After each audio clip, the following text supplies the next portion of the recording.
So I will say a few words about utilitarianism in this second video, and how, especially about the concept of pleasure. In your comments, please refer to the question that you have at the end. I will ask you a question at the end, and I would like you to respond to that question. So don't talk about the video in general, talk about that question.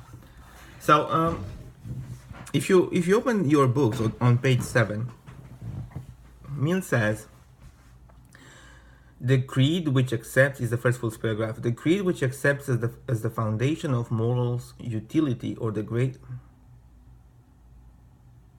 forgive me, let me read again because I was making a mess of it. So the creed which accepts as the foundation of morals utility, or the greatest happiness principle, holds that actions are right in proportion as they tend to promote happiness, wrong as they tend to produce the reverse of happiness. Remember, we concentrate on actions right now, not on human beings.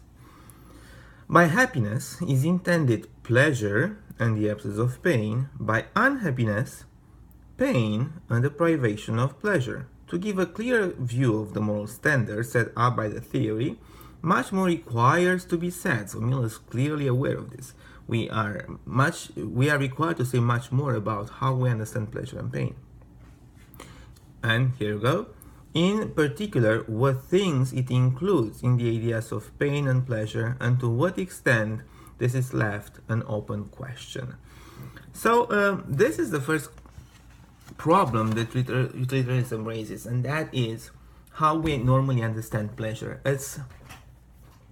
You are familiar with this idea that pleasure has a very bad press. Any kind of things that have to do with pleasure seems to be on a lower level than things that have to do with the intellect. At least human beings usually look at those things this way. And that creates a problem for utilitarianism. As Mill says on the same page,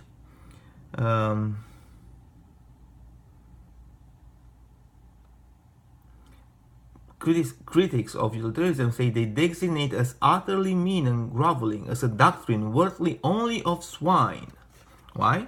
Because pleasures are usually connected with a swine-like life. So what are the greatest pleasure in which a human being would engage in? People would say the swine-like pleasure, to eat a lot, to drink a lot, and to have sexual activity. And Mill says, well, let's try to distinguish those things, because clearly there are some actions that give a large amount of pleasure, but it doesn't necessarily mean that pleasure has to be understood only in quantity, but there is also quality of pleasure. So how can we discuss that? Well, first of all, we have to see what kind of pleasures a human being has. And a human being does not have only swine-like pleasures. Why? Well, if you think back about Aristotle, there is something about us that distinguishes us from all other human beings, and that is the intellect. That also suggests that there is some pleasure in connection with the intellect. We do not read just because we are forced to read, but rather because we enjoy the life of the mind. We do not think about problems just because we are forced to think about various notions and so on, but also because we enjoy using our minds. Anytime you use your mind to think about certain issues in life, anytime you think about how to resolve a problem, what you are doing, you're engaging in an activity that also brings pleasure. But here is the situation. Imagine that there are many human beings who enjoy the swine-like pleasures, and they say, you know what, we do not have to do anything else other than engage in drinking, eating, and having sexual activity. And nobody has to clean after us because we enjoy the life of swine. We do not have to work in order to protect ourselves. What we do all day is eat, drink, and have sex. And they form a community together. And they live in a place, I don't know, in a forest, whatever you can think of, okay?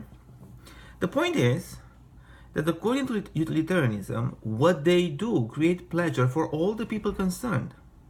That suggests, which is a very interesting point, that that's the right action for them.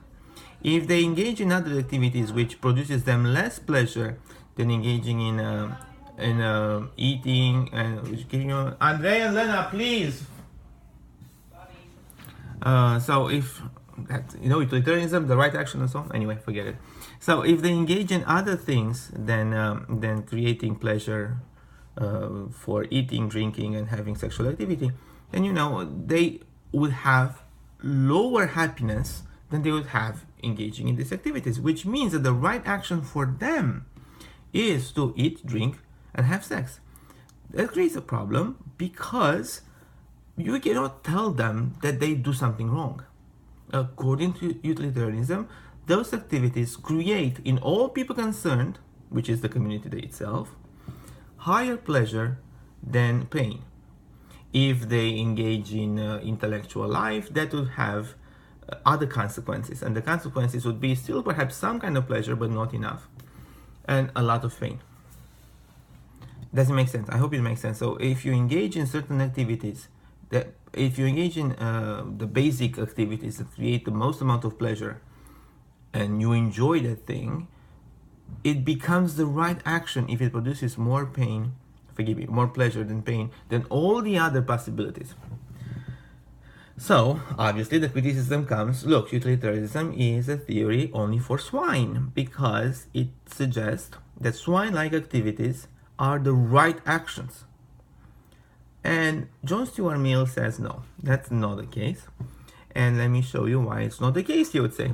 And he criticizes the, he rejects the point that utilitarianism is only a theory for swine. And what I'd like you to do in your comments, and I will reply to those comments, especially because we have to figure out, because I'm not lecturing about it. I'd like you to mention what are his criticism, or try to explain how he can reject the criticism that utilitarianism is a theory for swine. You can also provide your own arguments against that, but please remember to look at his point of view, and also and let me just give you a suggestion. He's thinking a lot about what a human being is. I already mentioned that. And he's comparing quality and quantity in pleasure. Thank you. See you next week with Kant. Actually, forgive me, still with John Stuart Mill. Clearly, Immanuel Kant, who's a great philosopher, is on my mind. So anyway, but it's not Immanuel Kant yet, it's still Mill. See you soon.